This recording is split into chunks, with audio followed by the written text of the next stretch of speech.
Lake Michigan. It has made Chicago the city that it is now. We have become a more thriving city because of the lake.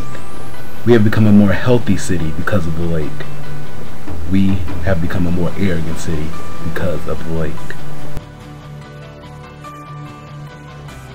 Our abundant source of water has become so common and insignificant that our perception of it has become that it is an unlimited source to our disposal. It must be recognized that while our lake is abundant, it is still finite.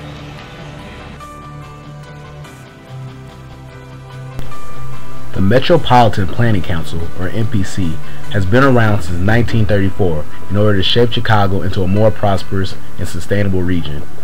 Josh Ellis has been with MPC since 2006. He manages MPC's water resources protection initiatives and now works with state, regional, and local leaders on strategies to manage Illinois' finite water resources. The city of Chicago uses a lot of water because we have a lot of people here, okay?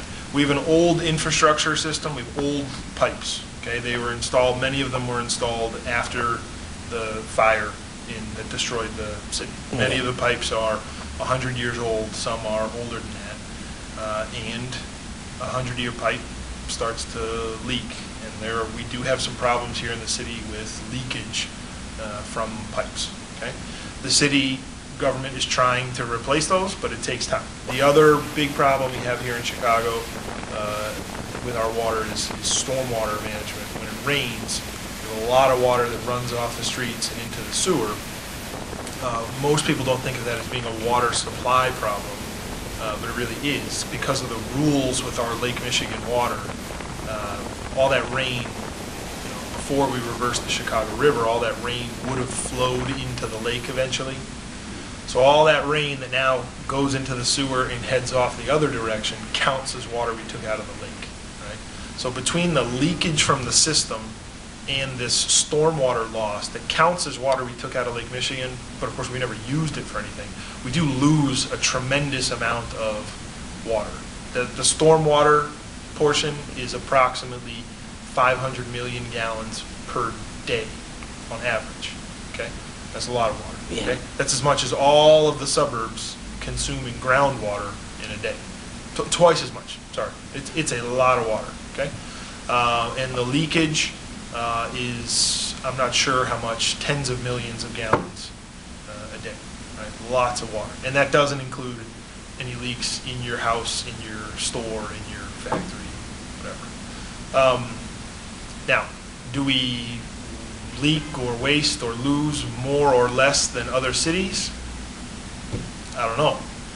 Lots of cities that are the same age as Chicago, your New Yorks, your Philadelphias, your Bostons, have the same problems we do, right? Here, because water is relatively inexpensive, right? It's $2 for 1,000 gallons, right?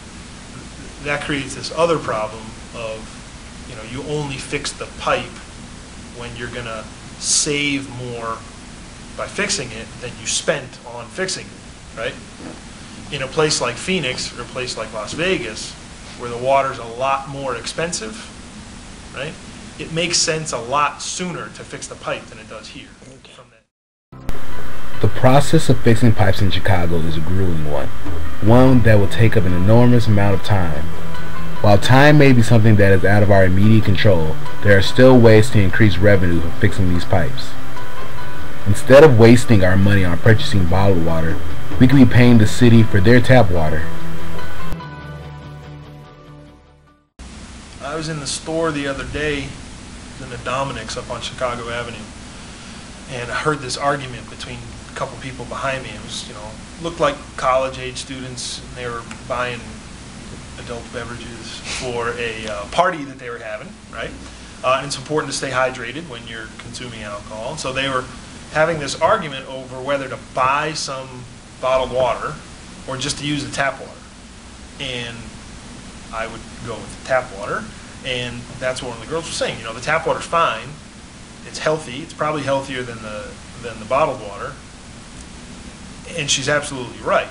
The more we drink bottled water, the less revenue we're paying to the city for their water, and so the less revenue they have to fix the system.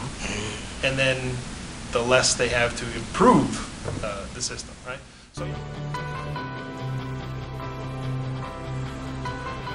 If water waste continues how it is now, the only way to keep our precious water will be for the water department to charge more money for its services. We cannot continue to take Lake Michigan for granted. The longer we wait to work together to find a solution to save more water, the more our options become black and white. If we wait too long, we will have to come to the decision that we either pay an even greater sum when our main water pipes break or settle with the bare minimum of our source of life.